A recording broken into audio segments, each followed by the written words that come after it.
Hello friends, मैं हूं advocate Sunny Sharma और दोस्तों आज की इस वीडियो में मैं आपसे बात करने वाला हूं डीवी एक्ट पर।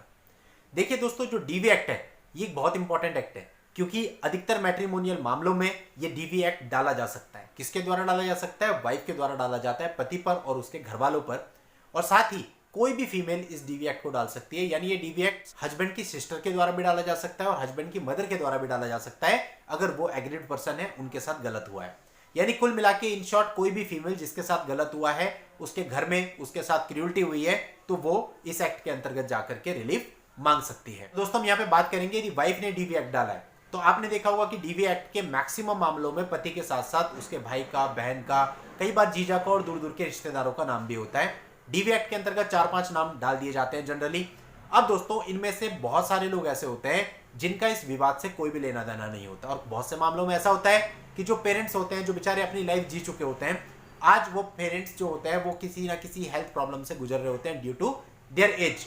वो लड़की के पेरेंट भी हो सकते हैं, लड़के के पेरेंट्स भी हो सकते हैं। तो मेरी तो सभी से ये रिक्वेस्ट है कि यदि पेरेंट का कोई रोल नहीं है तो उनका नाम आपको कभी भी इन्वॉल्व नहीं करना चाहिए।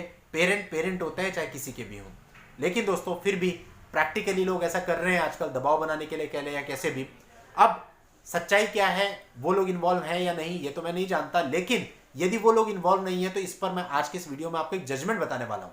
क्योंकि दोस्तों अननेसेसरी किसी के साथ भी गलत होता है तो वो गलती है और हमारे कानून में ऐसी कई सारी व्यवस्थाएं दी गई हैं कि यदि अननेसेसरी पेरेंट्स को हैरेस किया जा रहा है तो उनके बचाव के लिए हर एक हाई कोर्ट ने, माननीय सुप्रीम कोर्ट ने भी कई सारे जजमेंट पारित किए हैं। उन्हीं में से एक जजमेंट मैं आज आपके सामने रखने वाला हूं जो कि बहुत ही इंपॉर्टेंट होगा।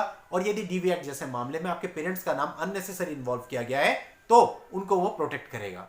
दोस्तों वीडियो बहुत इंपॉर्टेंट रहेगा, आखिरी तक वीडियो में बने रहिएगा और सभी से रिक्वेस्ट है कि हमारे इस नए चैनल कानूनी सोच को भी जरूर सब्सक्राइब कर लें। वो लोग भी जरूर सब्सक्राइब कर लें जो हमारे पुराने सब्सक्राइबर सोच पर प्रहार चैनल पर हैं, क्योंकि दोस्तों यहाँ पर आपके सपोर्ट की जरूरत है। चैनल अभी बिल्कुल नया है, ग्रोथ बिल्कुल नहीं है, आप ही लोगों ने ग्रोथ करानी है।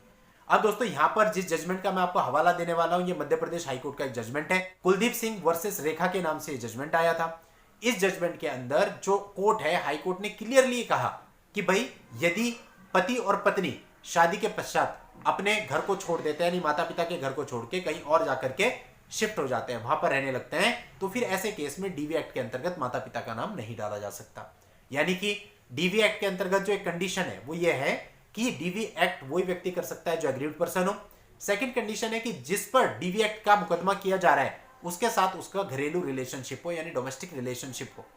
तो जब आपने पेरेंट्स का घर ही छोड़ दिया तो वहां पे आपका जो डोमेस्टिक रिलेशनशिप था उसका एंड हो गया। यही जजमेंट में बताया गया है। यदि पत्नी और पति उस रिलेशनशिप को छोड़ के, यानी माता पिता को छोड़ के कहीं और अपना रिलेशनशिप रखते हैं, किसी और जगह पे अपने शेयर्ड हाउस होल्ड को छोड़ चुके हैं, तो वहां पर यह माना जाएगा कि माता पिता से जो उनका रिलेशन है उसका दी एंड हो गया। और अगर उस रिलेशन का दी एंड हो गया तो अब आप माता पिता को डीवी के केस में इन्वॉल्व नहीं कर सकते।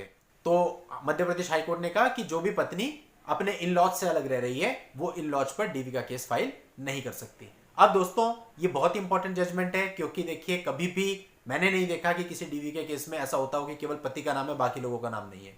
मैंने तो ये देखा है कि लिस्ट बहुत लंबी होती है। तो दोस्तों ऐसा आपके साथ भी हो सकता है जहां पर आपके पेरेंट्स के नाम हो और वो अननेसेसरी इन्वॉल्व हो, उनका कोई कसूर ना हो और आप चाहते हो कि उनको हटा लें, तो आप इस जजमेंट की हेल्प ले सकते हैं। इस जजमेंट का लिंक आपको इस वीडियो के नीचे डिस्क्रिप्शन में मिल जाएगा, वहां जाकर के आप इस जजमेंट को पढ़ के पूरी जानकारी ले सकते हैं और इसका फायदा उठा सकते हैं। नेक्स्ट वीडियो में ऐसी नई लीगल जानकारी के साथ मैं आपसे फिर मिलता हूं। तब तक के लिए goodbye and thank you for watching. Take care.